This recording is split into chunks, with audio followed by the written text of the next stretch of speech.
and welcome. Tonight, Senate moves to investigate concessioning of Kano and Nnamdi Azikiwe International Airports by the Buhari administration, says the process lacked transparency.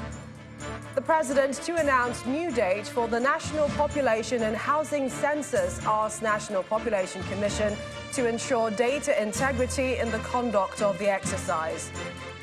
INEC files 6-count charge against the suspended resident electoral commissioner for Adamawa State, Hudu Yunusa Ari, at the Adamawa State High Court sitting in Yola. And Belarusian leader Alexander Lukashenko suggests talks aimed at resolving conflicts between Russia and Ukraine could start by the autumn. On business news tonight, President of the African Development Bank calls for an end to the natural resource-backed loans, cites rising corruption and lack of transparency in debt negotiation by governments.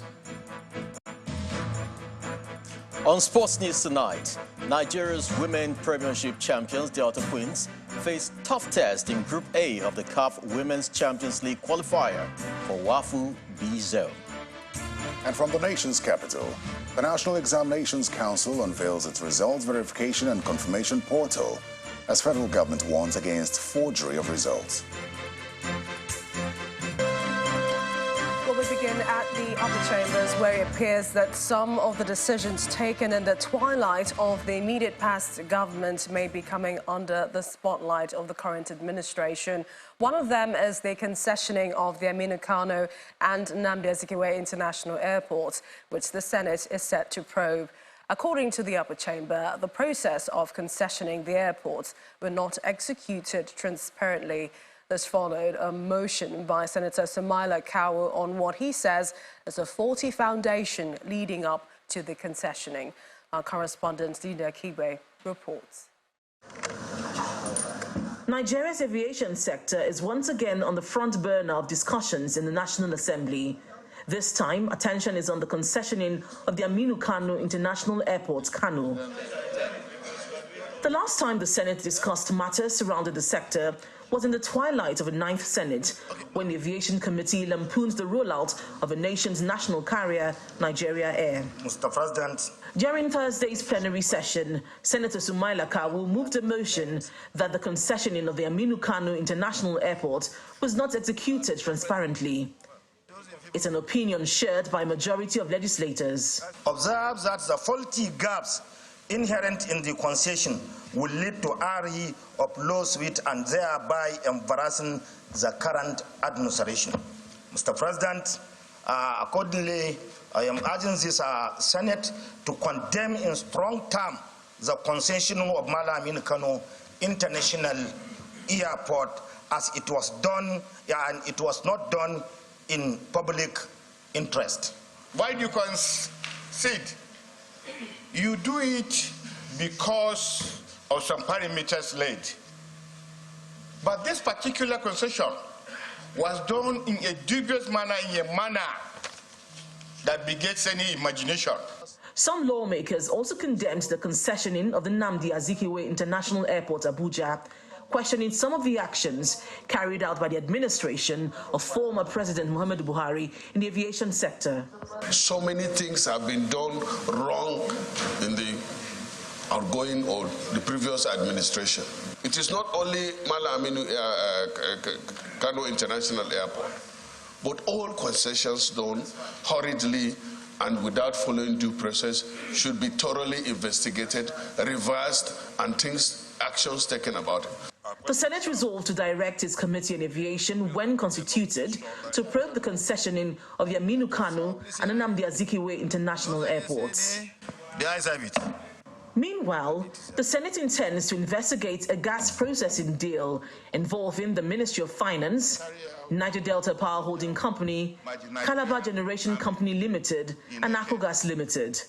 The then Minister of Finance, Budget and National Planning, Dr. Mrs. Zainab Hamed, initiated a make-up gas mug reprocessing deal involving Calabar Genco and Akogas Limited. Further observe that the controversial mug deal was devoid of transparency and allegedly involved the payment of huge sums as fees to the transaction advisors. The upper chamber is urging the federal government to ensure due diligence in the preparation and execution of transaction agreements with investors to avoid the scenario the federal government is facing under the gas supply agreement with Akugas and several other entities. Linda Akibe, Channels Television News. Meanwhile, the House of Representatives says it plans to convene a legislative summit on the Student Loan Act, which will involve all key stakeholders to develop a plan for the smooth implementation of the Act for the benefit of the indigent Nigerian student. According to Honourable Tessia Ugbo, who moved the motion, while the intent of the Students' Loan Act 2023 is commendable, there are some loopholes that might impede its smooth implementation for the overall benefit of students. Our correspondent Terry Kumi has details of this and more from the House of Representatives. It's a full house and a loaded order paper in the lower chamber. In a letter to the Speaker, President Bola Tinubu seeks the confirmation of appointments of the heads of security agencies. In compliance with the provisions of Section 18, subsection 1 of the Armed Forces Act, Cap A 20, Laws of the Federation of Nigeria 2004, I am pleased to present for confirmation by the Senate the 4 nominees listed below as Chief of Defense Staff and Service Chiefs of the Armed Forces, as well as the House of the Federal Republic of Nigeria. Lawmakers then turned their attention to the business of the day, one of which is the viral video on social media of gunmen terrorizing Ishieke Daily Market located in Ebonyi State on the 4th of July 2023. Regrets that 2 persons were reported dead and about 20 persons sustained various degrees of body injuries. Also regret that the report indicates that the victims of this incident are mostly natives of the community who had gone out to engage in economic activities, but unfortunately met the attack, while the other 2 persons met their untimely deaths. The lawmakers want President Tinubu to consult with political, traditional and religious leaders in Ebonyi State and the Southeast to find a lasting solution to the insecurity in the region. In the meantime, the Student Loan Bill signed into law by President Bola Tinubu on the 12th of June 2023 also gets the attention of the lawmakers who are concerned about its implementation. The House also resolves to constitute an ad hoc committee to convene a legislative summit on student loans and access to higher education with all stakeholders in the education sector and policymakers in order to ensure effective and efficient implementation of the program and to report back within 3 weeks for further legislative action. I so move, Mr. Speaker. Meanwhile, the House is calling for publication of laws passed in the country, which they believe will enhance legislative practice, legal practice, and justice administration in the country to avoid duplication of laws.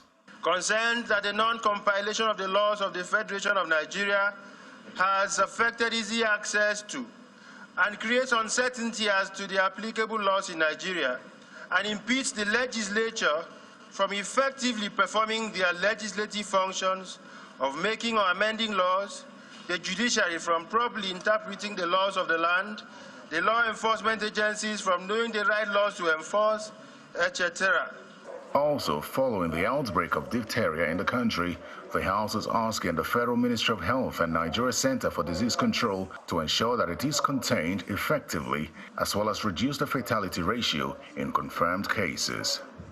Terry Ikumi, Channels Television News.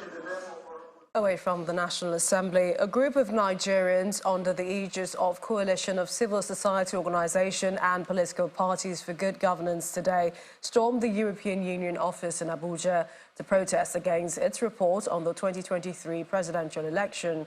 The protesters, who were seen with several placards carrying different inscriptions, marched through the central area to the European Union's headquarters.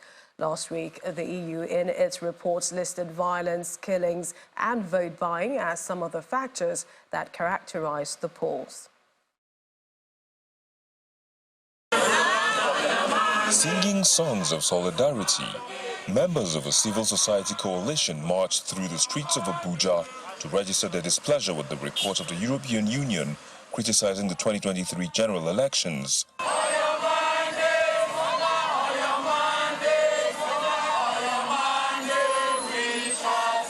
The peaceful march terminates at the headquarters of the European Union, where leaders of the group addressed officials of the Union.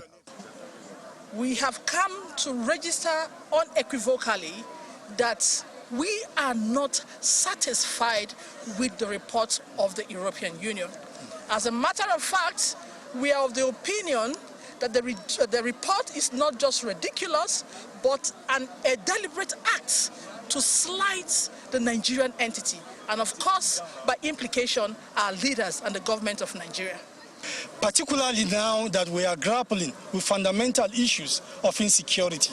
There is no way European Union will beat her chest and say she's in love with Nigeria and she's in love in seeing the progress of this country, and also at the same time come to add salt to injury. It shouldn't be. With a promise from the political advisor at the union to relay the message of the protesters, the group take their leave. At a separate event, the Inter-Party Advisory Council aligns with the protesters as they believe INEC deserves commendation for conducting credible elections. IPAC is of the opinion that the 2023 general election was one of the most meticulously prepared for in recent times. Also, the unprecedented enthusiasm demonstrated by the Nigerian youth who trooped out in their numbers despite structural and procedural challenges were largely responsible for some of the positive developments. INEC should be praised for the technological innovations introduced, especially in the accreditation of voters using the bimodal voter accreditation system, BVAS, which has generally been scored very high by voters. The European Union Election Observation Mission to Nigeria had in its final report faulted the 2023 general election, stating violence, killing, and vote buying as some of the factors for its criticism. Legal matters. The Independent National Electoral Commission, INEC, has filed a 6-count charge against the suspended resident electoral commissioner REC for Adamawa State, Mr. Hudu Yunusa Ari, at the Adamawa State High Court, sitting in Yola. INEC, in a statement today, explained that it took the action in line with Section 145, subsection 1 of the Electoral Act 2022, having reviewed the case file from the police, which established a prima facie case against Yunusa Ari. The suspended INEC REC is being prosecuted for his role during the 2023 Adamawa governorship election when he illegally and prematurely announced the result of the poll. The court has fixed Wednesday, July the 12th, 2023 for commencement of trial, and the Commission says it is working with the Nigerian Bar Association, NBA, for the diligent prosecution of other electoral offenders. In Delta State, the governorship election petition tribunal sitting in Asaba has dismissed the petition of the Labour Party and its candidate Ken Pella, challenging the victory of Governor Sheriff Aburiwori, describing it as premature. Ruling on the petition, chairman of the panel, Justice Chibuzo Ahuchogu, said the petition was incompetent and a flagrant violation of paragraph 18, subsection 1 of the 4th schedule to the Electoral Act 2022. INEC was joined in the petition as first respondent, while Governor Sheriff Aburiwori and his deputy Monde Onyeme were second and third respondents, with the PDP as a fourth respondent. Mr. Pella, however, says he will proceed to the appeal court. Meanwhile, the case between the PDP and the APC and its candidate, Ovie Omagege, also came up for hearing, with the APC and its counsel tendering some documents as evidence. They're also challenging the victory of Governor Aburiwori. The court adjourned sitting till Monday, July the 10th, 2023. In part 2, after the break, the president pledges full support for the Nigerian army to bridge the gap in resources and manpower in the force within the shortest possible time. We'll have that story in a moment. Please stay with us.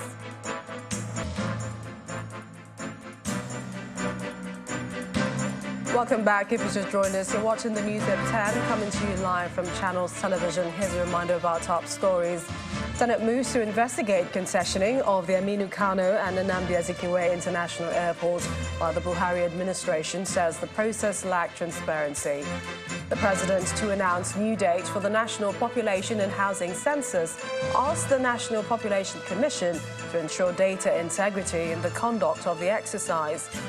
INEC filed 6-count charge against suspended resident electoral commissioner for Adamawa State, Judy Yunusa Ari, at the Adamawa State High Court sitting in Yola. And Belarusian leader Alexander Lukashenko suggests talks aimed at resolving the conflict between Russia and Ukraine could start by autumn.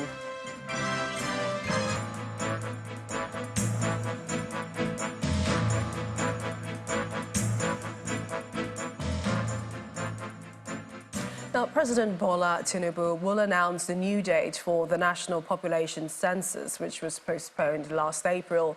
The chairman of the National Population Census, Mr. Nasser Kwara, stated this today after a meeting with the president to brief him on the commission's preparations for the census.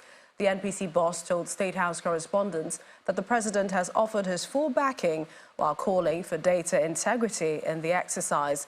In a statement issued by the presidency, the NPC chairman requested the president's approval for an additional 225.2 billion naira for the census. Our State House correspondent, Gloria Mezuke, reports.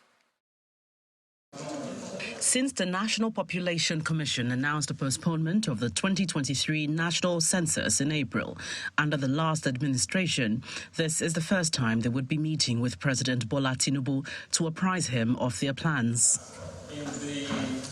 During the meeting, the commission apparently received the president's express backing as he called for prudence. In a statement issued by the president's spokesperson, Mr. Dili Alaki, the president says, "I have listened to you and we will support you. Accuracy and integrity of your data is very important to Nigerians and for our national economic development programs." Unquote. The NPC chairman told correspondents that it now behoves on the president to determine a date for the planned exercise, which has already gulped 100 billion naira, as the commission seeks an additional 225.2 billion naira. We may have to incur additional expenses if we stay much longer than necessary.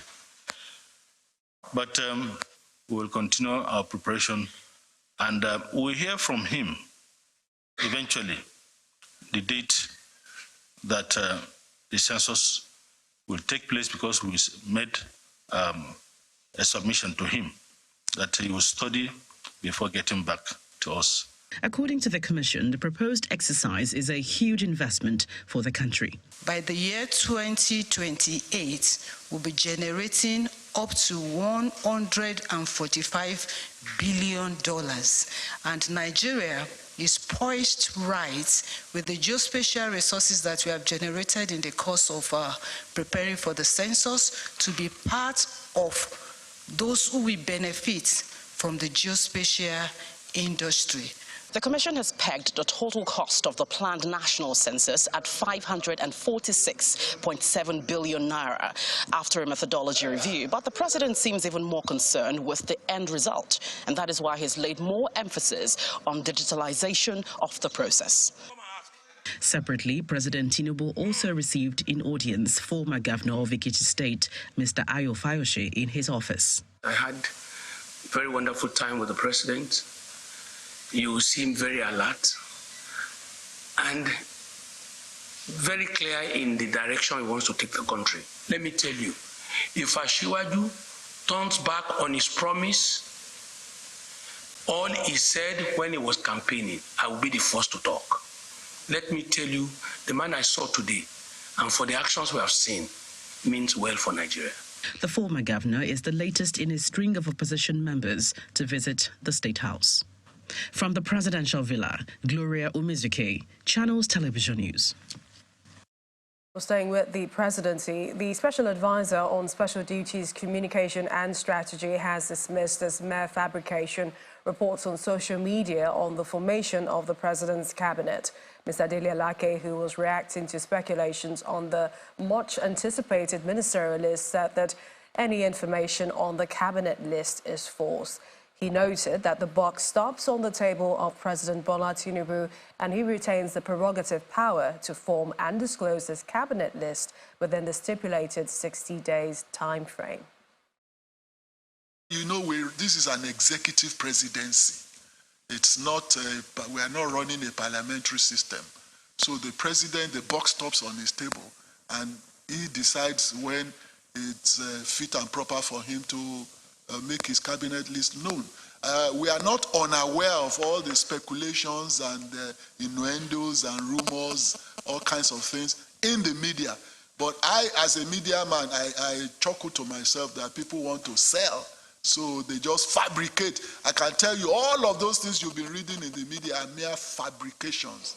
There is no iota of truth in all of those things. When the president is good and ready, you will be the first to know about his intentions. The President Tinubu, is still within the time frame. So there's no issue there. It's only when he exceeds that you can start raising issues. The president says his government would ensure that the Nigerian army continues to have all the necessary support to improve its operational efficiency.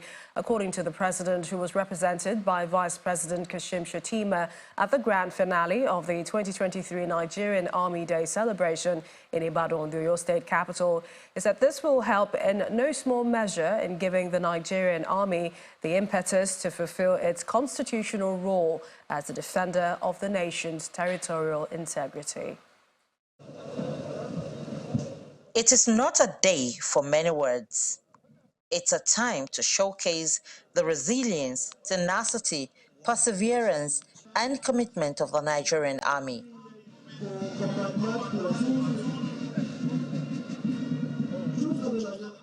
In line with the celebration and excitement of the occasion, assurances were given of the government's support for the Nigerian army at all times. And order commitment within and outside the country. President Bola Tinubu, who was represented by the Vice President Kashim Shettima, reminds all that Nigeria's strength lies in her diversity. It is on record that the joint efforts of the Nigerian army, all the services and security agencies, is responsible for degrading the dreaded Boko Haram terrorist sect. In his address, the Chief of Army Staff, Major General Taoreed Lagbaja, again restates his vision for the Nigerian army. While reflecting on the past, NACEL presents opportunity for the Nigerian army to reflect on its future by fine-tuning and redirecting its efforts to remain in perfect harmony with its constitutional roles of defending the territorial integrity of Nigeria and its constitution. Thereafter, static displays began.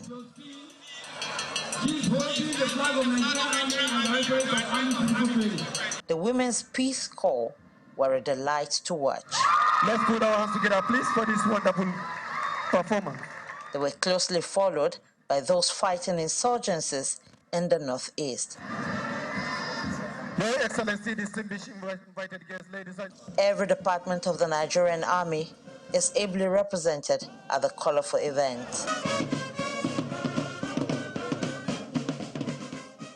The parade was rounded off by Army Engineering Corps as they display the combat readiness of the Nigerian army.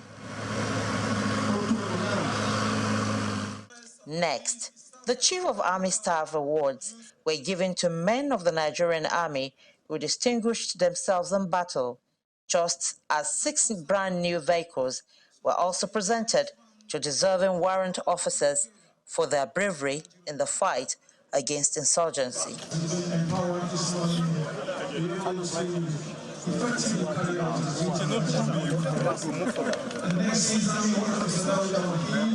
As a new dawn breaks in governance, the Chief of Army Staff says the welfare of officers and men of the army will be prioritized. Bukola Oriowo, Channels Television News.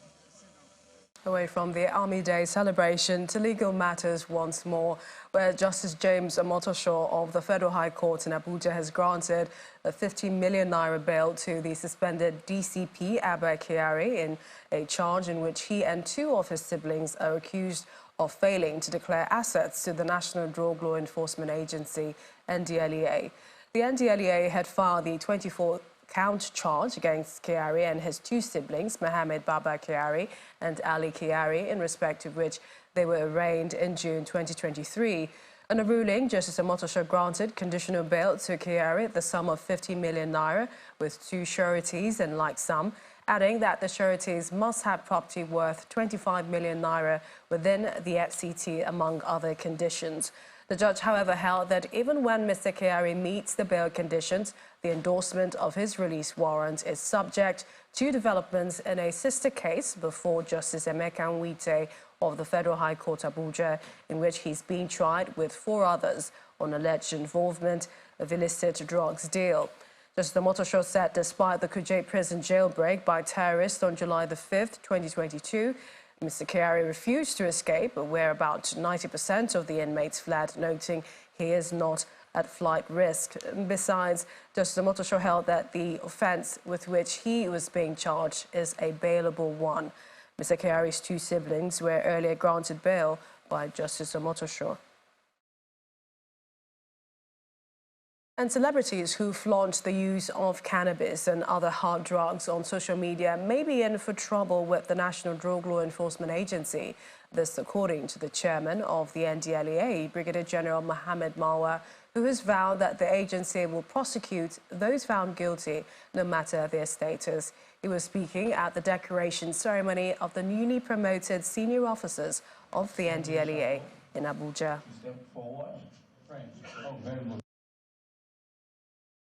We've convicted over 5,000, inclusive of which are barons. So it's not true to say that they are not being convicted. In any case, the judges take care of that, not us. Once we prosecute, the decisions finally on convictions and findings are from the judiciary. Regarding the celebrities, yes, we're getting them also. We really don't care whether you're a celebrity or not. Once you cross the law, we enforce it. That said, we know that they are role models, and we have continued to partner with them in their various organizations, Nollywood and stuff, for them to set the right example so that our youths do not copy what is wrong. But anyone that goes wrong, possession is an offense in our laws, and they face justice. We're off to Abuja for more stories. Terry Kumi is waiting. Hi, Terry. Hello, Millicent. Let's go to education matters now. Now, as part of efforts to check cases of forgery, the National Examinations Council, NECO, has unveiled its result verification and confirmation portal, also called NECO E-Verify. At the launch of the portal in Abuja, the Registrar of NECO, Professor Dantani Wushishi, explained that the introduction of the NECO E-Verify was necessitated by the growing need for verification and confirmation of results by institutions, both home and abroad. It is a gathering of education experts for the unveiling of the National Examination Council's electronic result verification platform to curb cases of forgery. The registrar of the council sets the tone for the event, highlighting the advantages of the platform. The NECO E-Verify is an online result verification solution that guarantees instant authentication of academic and basic information about prospective candidates for admission and employment into academic institutions and workplaces, respectively. The chairman of the occasion and the acting executive secretary of the National Universities Commission both agree that the deployment of technology in result verification is a step in the right direction. The software NECO E-Verify is a product of a good thinking and its implementation, starting from today's unveiling, a step in the right direction. It is our hope that the E-Verify software that is being launched today would further simplify the processes for result verification by individuals, by institutions and employers alike. The Permanent Secretary of the Federal Ministry of Education reads the Riot Act to persons involved and or considering involvement in forging results. I therefore want to use this opportunity to appeal to all stakeholders to desist from any and all form of practices that will attempt to compromise this platform and indeed other platforms of examination bodies in the country which deal with electronic transmittal verification and accreditation of results, because appropriate sanctions will be meted out and defaulters prosecuted by the appropriate arms of the law. With the speeches over, it's time to unveil the NECO E-Verify platform.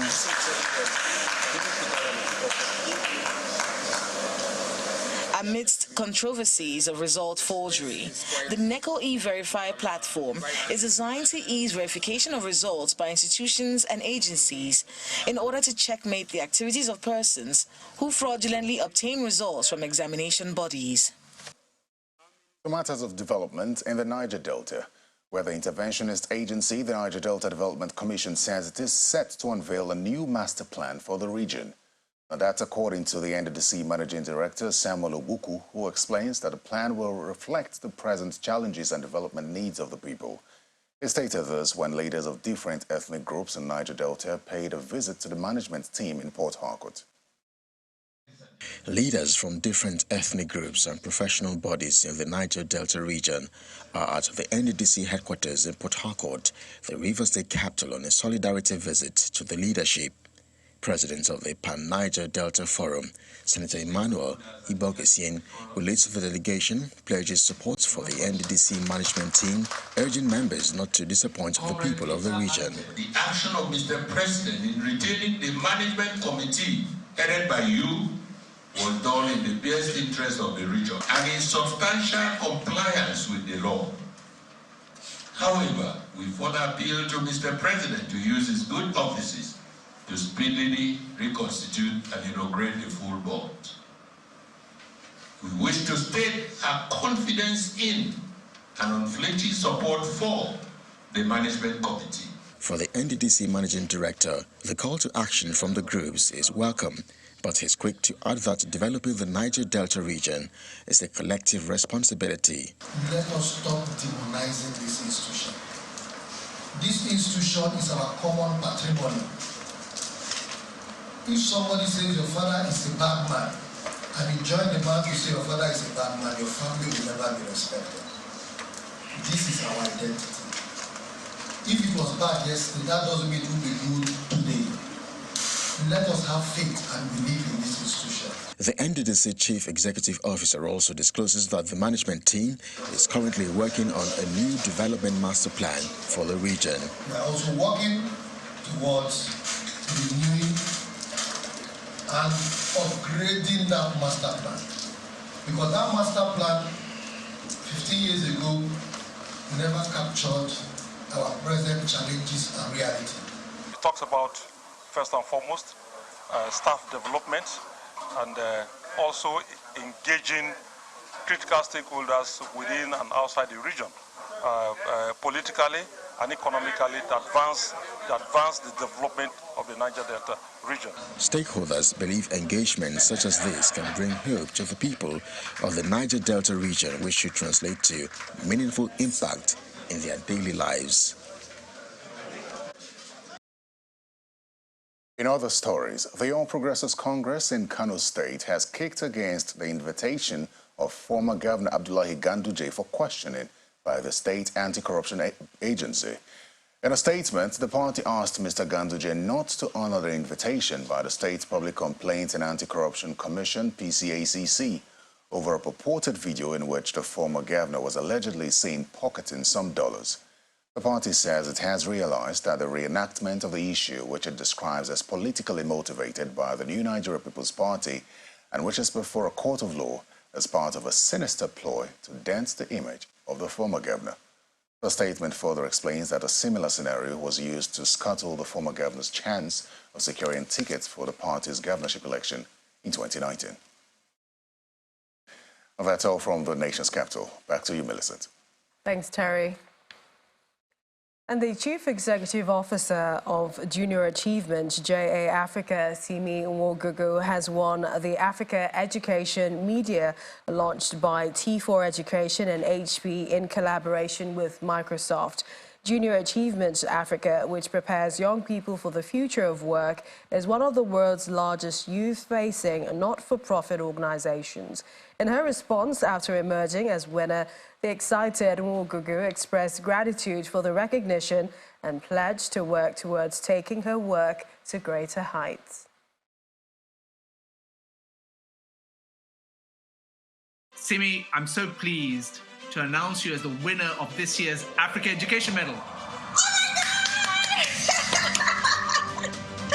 Thank you so much. I did not expect that. I didn't. Oh my goodness. Thank you so much. I'm so honored. Thank you. I really, oh my goodness. I'm speechless. Thank you. Thank you so much for that. Many congratulations. Thank you. My question was going to be, how does it feel to be named as the winner of the Africa Education Medal? Oh my, it's still sinking in. It feels great. I think it brings a lot of, validation to the work that we do at JA across Africa. When you do entrepreneurship education, not many people believe that that is education. And so to get an Africa Education Medal really validates the work that we do in empowering young people. I'm so grateful and honored to you, to T4, to HP, to Microsoft for this acknowledgement. I'm looking forward to working with the 9 other shortlisted candidates. I read about them, and I'm very excited to be in the same category with them. And I'm really grateful for the hard work of the teams of the member nations across Africa, who really dedicate their time and energy for very little pay to empower young people across Africa. So this is really for them and not for me. So I'm hoping that this brings a lot of publicity to the work that they do across the continent. So thank you. And congratulations to her. And part of events lined up for the funeral of renowned financial icon Otumba Michael Olashubomi Balogun continued today in Lagos as family, friends and former colleagues converged on the Cathedral Church of Christ, Marina, Lagos for a commendation service. Amidst all the good he did within the financial sector, many of the well-wishers recounted their engagements with the late icon, describing him as a man who was ready, willing to serve and help humanity.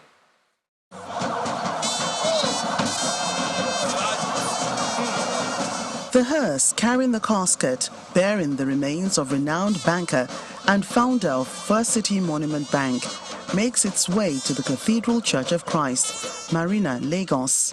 In my Father's house are many mansions. It's the Order of Commendation service which brings together family, friends and well-wishers as a final journey continues for Otumba Michael Olashubomi Balogun.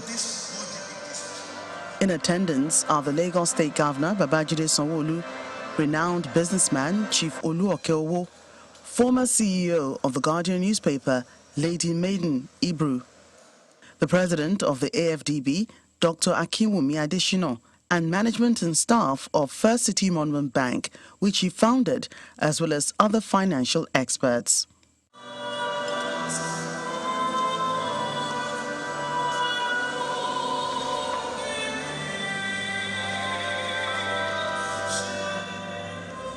The first reading of the ceremony is rendered by Bolaji Balogun, the first son of the late banking icon. The sting of death is sin, and the strength of sin is in the law.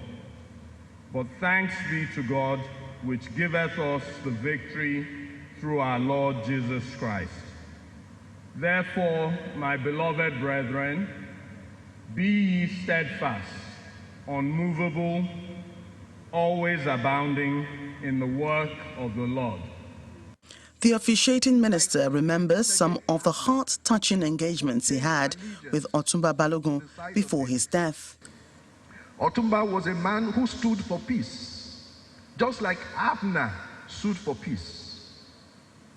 And I say this because, at least during my tenure here as provost, in the midst of the many trials and tribulations that I faced, he was a great encourager. I had never asked to come and sit and spend time with him for him to turn me down. He was a wonderful man. He encouraged me a lot, not only during those times by advice, but also by the work that he did here in this cathedral. As the coffin, which holds the body, is stationed at the center aisle of the church, friends and well-wishers pray for the repose of his soul ahead of other activities leading to the final laying to rest of the foremost banker. Business news this next. Here's Jeffrey Uzono.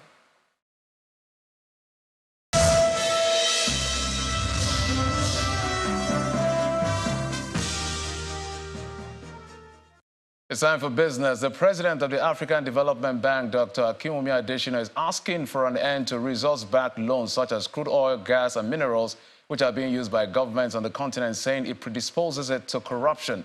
The FDB chief, who proposed it at the Global Financing Summit in France, explained that such loans is laced with complications and mortgages the future of countries.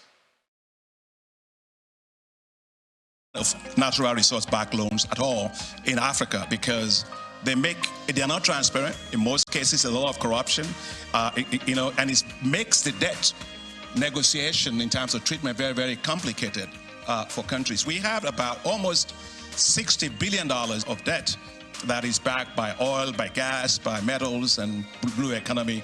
I think we should end all types of natural resource-backed loans. They're not in the interest of those countries in the whole issue of the debt treatment. If you take the case of Africa, like in the 90s, when it was such a protracted process, it was not transparent, and it didn't really, we had what you call a lost Africa decade in that period. I commend all the efforts going into in the G20 Common Framework and your support for that. But I do think we need to make sure that we improve the speed at which this gets done.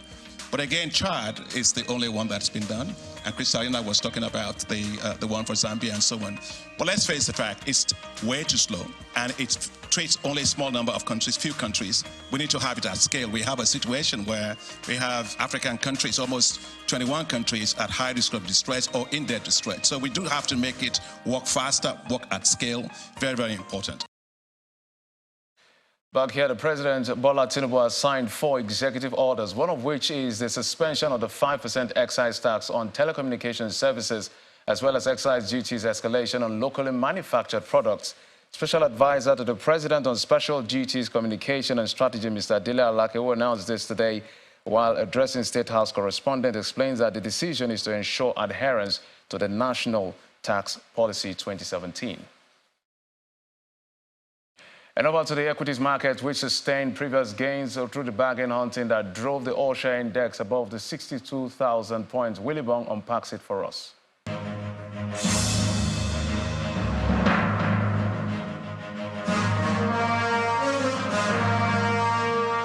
Welcome to the stock market report. The market is definitely getting very interesting. Now, before the close of the bell today, President Tinubu signed 4 orders, which included the postponement of the implementation of the Finance Act 2023, the suspension of 5% excise duty on telcos, as well as the import tax adjustment levy on certain vehicles. Now, investors' reaction to this went through the roof.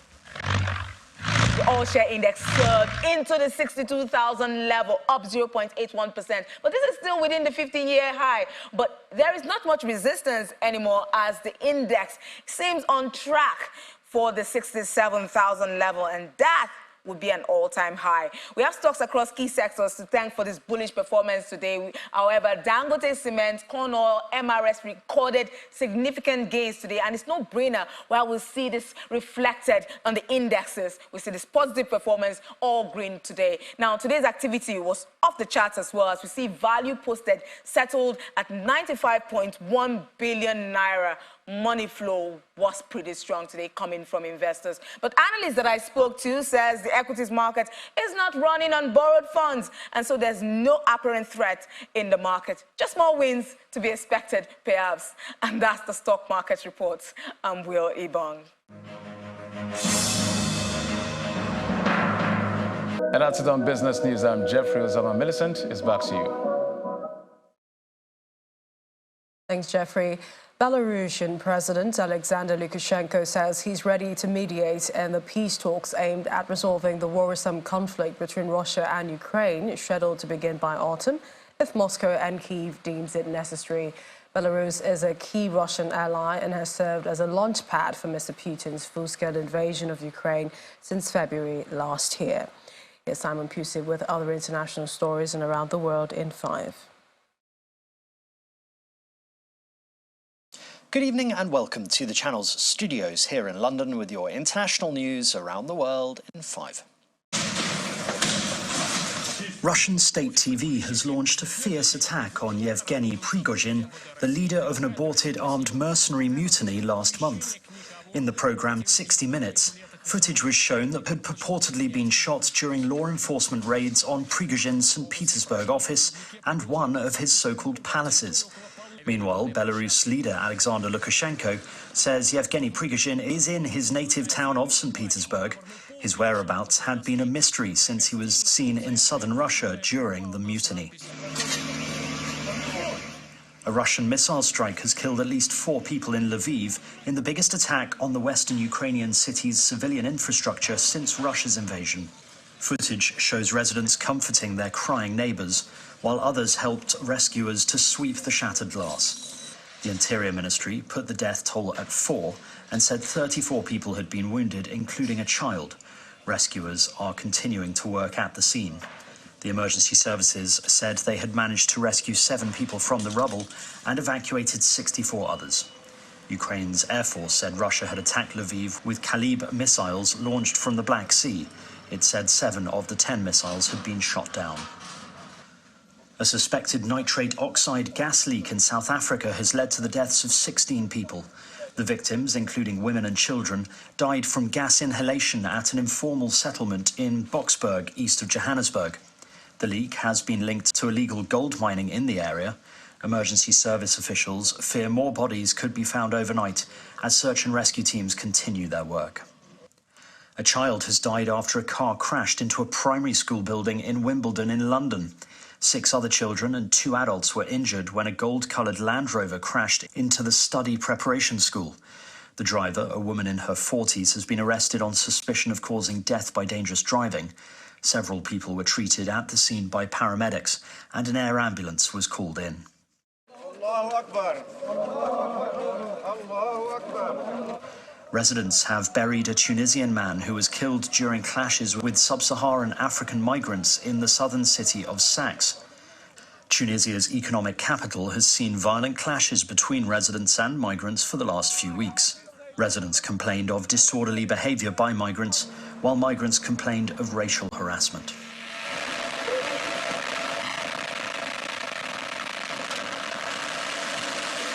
Allumage 2 et décollage. Europe's Ariane 5 rocket has blasted off from French Guiana for the final time, carrying 2 militant communication satellites and leaving its nations with a vacuum in autonomous access to space for the first time in more than 4 decades. Propulsion nominale. It is the 117th and final mission of the 53-metre tall 3-stage launcher, which deployed 2 satellites. The first test launch of Ariane 6 is expected at the end of the year, depending on tests to be carried out in the summer. And Mark Zuckerberg says 10 million users have signed up for Meta's newly launched Threads app in its first 7 hours. He pitched the app as a friendly rival to Twitter, which was bought by Elon Musk in October. Experts say Threads could attract Twitter users unhappy with recent changes to the platform.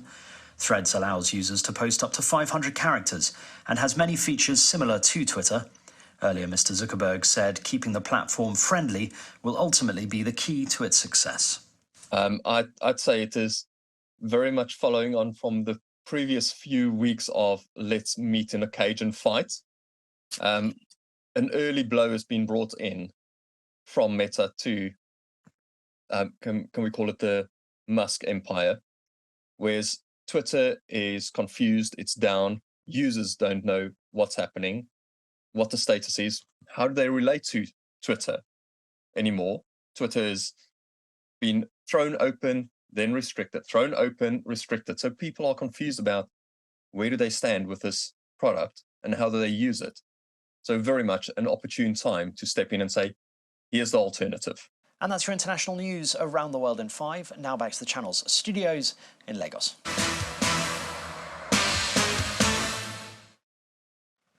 Thank you, Simon. Welcome to Sports News. Nigeria Premier Football League champions, Enyimba International, and the league runner-up, Remo Stars of Ikenne, will kick off the Niger Super 8 finals holding at the Mobolaji Johnson Arena on Nika on Friday. The postseason tournament will be concluded on July the 16th and will also feature newly promoted NNL teams, Sporting Lagos and Katsina United. Rivers United, Lubi Stars, Aqua United and Yobe Stars are also featuring. The tournament will also serve as preparation for the 2023-24 MPFL season with a 25 million naira cash reward. Well, that's sports news. Back to you, Millicent.